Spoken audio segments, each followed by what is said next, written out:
Zanjirdagi Z.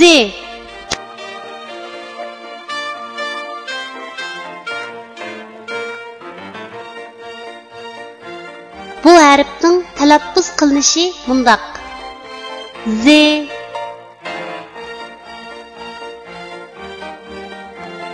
Endi bu harfni o'z ichiga olgan misollarni ko'rib o'tamiz. Z'ning ayrim shakli. Misol: zirafa. Z'ning oyog'idan olingan shakli. Misol: o'z.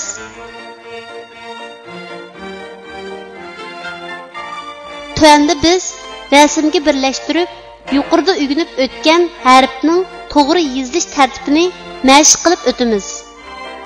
Zirafa Z harfining ayrim shaklining yozilish tartibi.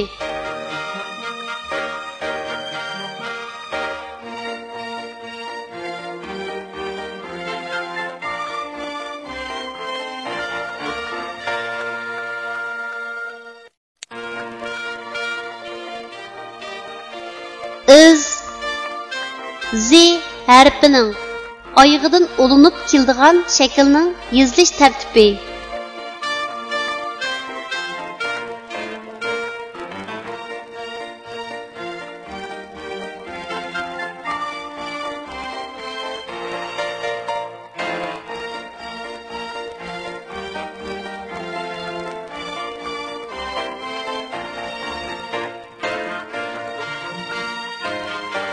Kichik do'stlar, tuandagi so'zlarni menga aytib o'qinglar.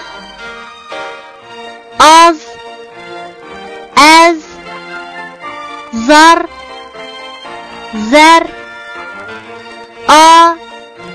zat, azat, zan, arzan,